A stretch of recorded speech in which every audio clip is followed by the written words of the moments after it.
Hey guys, welcome back to Maverick Watch Reviews. I hope everybody had a safe and happy new year. And today we have the Casio diver inspired 100-meter solar watch. And this is model number MTPS110-2AV, and this is from their classic line. Now we're going to look at the style, build quality, functions, wearability, and lume, and then I'll let you know what I think of this new diver inspired watch from Casio. It's been out about 6 months. Guys, be sure to check out my Amazon shopping channel if you like this watch. I'll make sure to put the link in the description field for you. I do get a small commission if you buy from my Amazon store, so I definitely appreciate it. So here we go, typical Casio watch box.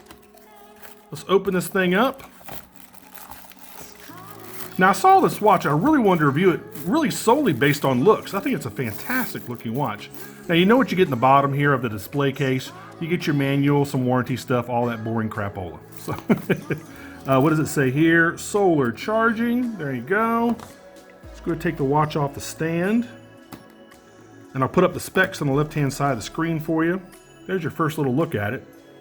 I love that sunburst on the dial, man. Nice looking watch. Again, I really just want to review this thing because it's such a good looking watch. So let's go ahead and put up the specs over there on the left-hand side of the screen, and then we'll talk more about this thing. All right, you're looking at a 42 millimeter stainless steel case. It's 11 millimeters thick. It's 49 millimeters lug to lug. It's on a 22 millimeter resin strap. It does have a mineral crystal. It's water resistant to 100 meters, which is 330 feet. It's got the 5272 movement with a 8-month power reserve. You do get a screw down case back, which is kind of surprising for a 100-meter rated watch. You get a non-screw down crown over there at 3 o'clock. You do have a date function over there at 3 o'clock, as well as a day function. Of course, it's not windable. It is hackable. You get Casio's proprietary lume. And guys, the bezel is fake. Yes, it is non-functioning. I was a little bit let down about that, but it's not a real big deal to me. I reviewed a Citizen Pro Master, I don't know, a few months ago. I'll go ahead and put that up on the screen. That also had a non-functioning bezel, and man, some of y'all ripped that watch because of that. It's not really, again, too big of a deal for me. Again, this is a diver-inspired watch. It's not meant to be a true diver. It's only 200 meters water resistant, no screw-down crown. So it's meant to look like a diver, but not actually function like a diver. Again, not really a big deal to me. Anyway, again, I wanted to review this because of its looks. I love that blue sunburst dial. I love the yellow accents on the hands. I love the skeletonized hour and minute hands. And you've got that nice little yellow second hand. You got a little yellow pip up here at 12 o'clock that's separating the 12 o'clock index. I think it's a good looking watch, man. As usual, great build quality from Casio. Even their cheapest watches, they just seem to be built better than other brands. I don't know how they're doing it or what they're doing. I really don't care, to tell you the truth. I love the fact that they give you a lot of watch for their money. So let's go ahead and take a look at the rest of the watch. You do have applied indexes, which is surprising. Again, a nice blue sunburst on that dial. You've got a 60-minute marker on the indexes on the inside of each index. Again, you've got a nice date window over there at 3 o'clock with a nice white bezel. It's black numbers on a white background, which to me is the most legible. Limited writing on the dial. You've got Casio up there at 12 o'clock. You've got solar powered and 100 meters down there at 6 o'clock. Again, skeletonized hands. Each index has a little chrome bezel around it. It looks like a more expensive watch, to tell you the truth. Now, this bezel being non-functioning, it bugs me a little bit, but how hard would it have been for them to make this a functioning bezel?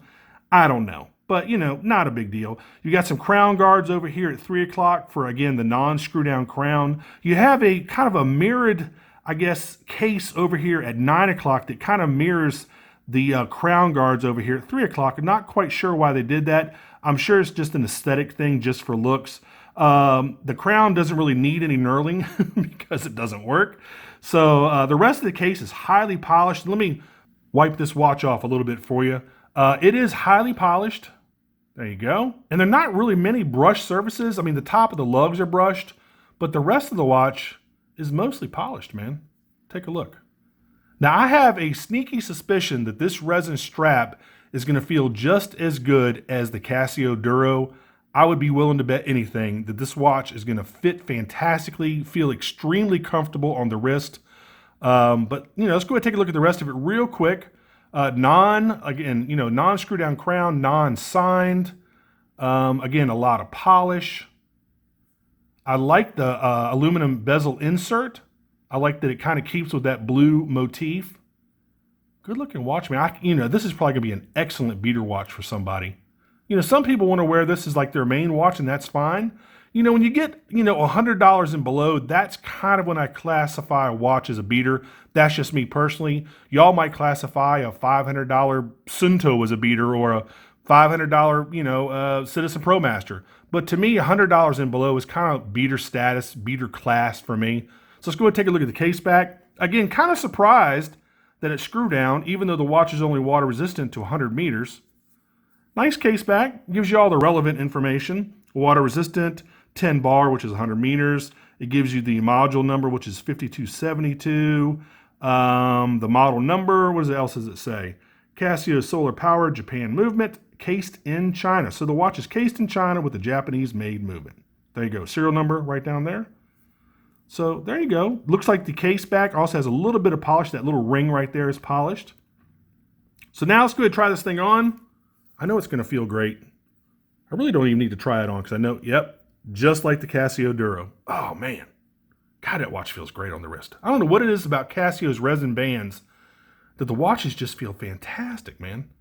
It's like they've been pre-broken in a little bit. I'm not sure if they actually do that or not, but it just feels great, man. Feels great on the wrist. Let's go ahead and check out the Lume. Don't get your hopes up. I kind of know what to expect. Let's go ahead and kill the studio light and the monitor here. You're not going to be blown away by the Lume. I mean, does any watch really blow you away with the Lume except for like a Seiko Prospex? I mean, really? Let's go ahead and check this out. That's glowing a little bit brighter than I thought it would. Maybe Casio has improved their Lume. Not too bad. All right, a little bit better than I thought it would be. It's lasting a little bit longer. Normally it would have totally faded away by now. Maybe Casio has improved their Lume formula. Not too bad. It's starting to fade a little bit now to the naked eye. The camera's picking it up, but the naked eye, it's starting to fade pretty quick now. But better than other Casio, classic watches that I've reviewed. So not too bad. Let's go ahead and cut everything back on. Let's go ahead and finish this review up for you. So guys, again, make sure you check out my Amazon shopping channel if you like this watch. They're currently $105, and they also come in red. Basically, it's take all the yellow accents and replace them with red. And I think it has a black dial, I believe. I'll make sure to put that link in the description field for you. As always, make sure you like and subscribe. I really appreciate it when you do that. Man, I'm super excited about 2020. A lot of really cool stuff coming up. I got a really cool watch coming up in the next week or so. Actually, a couple different watches that I think you're going to like. And man, I'm super excited. Thank you so much for a great 2019. It was a fantastic year for me and a lot of good stuff to come in 2020. And with that, I will see you all in the next review. Take care. Bye-bye.